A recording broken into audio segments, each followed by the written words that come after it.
Delayed reporting of snake bites at healthcare facilities has been identified as the major cause of death, as incidents of snake bites assume an alarming rate in Nigerian communities.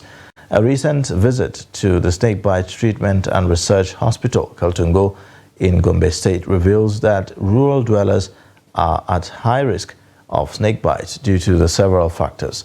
Trust TV's Adamu Imam reports.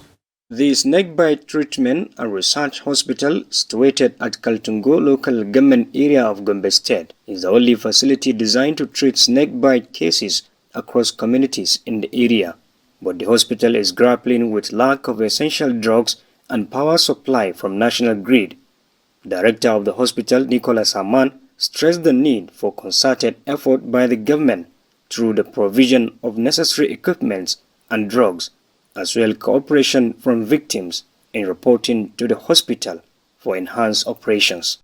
Well, actually, the most common challenge that we encounter is the issue of late presentation, because most of our patients, because of those ones, as I mentioned earlier, they are from low socio-economic class, they tend to go for traditional concoctions around them to take, to rub and do a lot of thinkings. There is one thing they call gadeli. They will use it thinking that it will actually cure the illness, and before you realize it becomes, the envenomation increases to a level whereby so many systemic symptoms appear and the patient presents very, very bad. And this is actually the most common cause of mortality. They also make case for improved research, which according to him is part of their primary focus at the hospital. About more than 2,700 and something patients, and out of them only 30 died. That's like 0.01 case fatality rate. And those ones from January to December 2022. And those ones that we lost are patients that present very, very late, very, very late.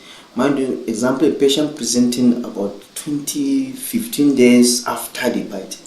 So those ones we have to, a lot of systemic envenomation has taken place, and as such, so many symptoms will come in, so we have to stop a lot of things. And some of them even come down with some form of morbidities after the illness. Long-term complications. We spoke with some of the patients who shared their experience of waiting to access treatment at the facility.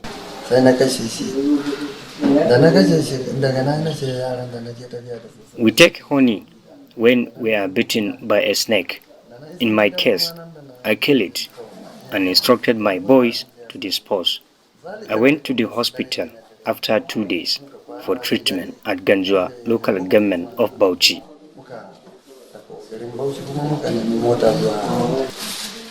I mistakenly stepped on a snake and it bit me. Without further delay, we came to this hospital for treatment and I was admitted. We are struggling to buy the drugs that were recommended for treatment because of cost, but the health workers are helping us, so we thank God for that. The senator representing Gombe South, Anthony Siakoyaro, while reacting to the situation, decried the number of casualties as well as deaths recorded so far and promised to draw the attention of the National Assembly to the plight of the hospital. I've already forwarded a bill. It has gone through first reading. I'm going to raise an institute of research there to formalize it to a big institute. That hospital that you are seeing, small as it is, it's on the world map. It's very old. The UN knows about it, the World Bank knows about it, World Health Organization knows about it. So it's a running center. So it's for us to institute that large college, an institute, a research institute, so that we'll formalize it and everything will be there. So that from here, they will be coming from Europe to look for help. He added that snakebite cases require special attention from the 3 tiers of government in order to fight against the menace that had become rampant in rural communities. Adamu Imam, Trust TV News, Gombe.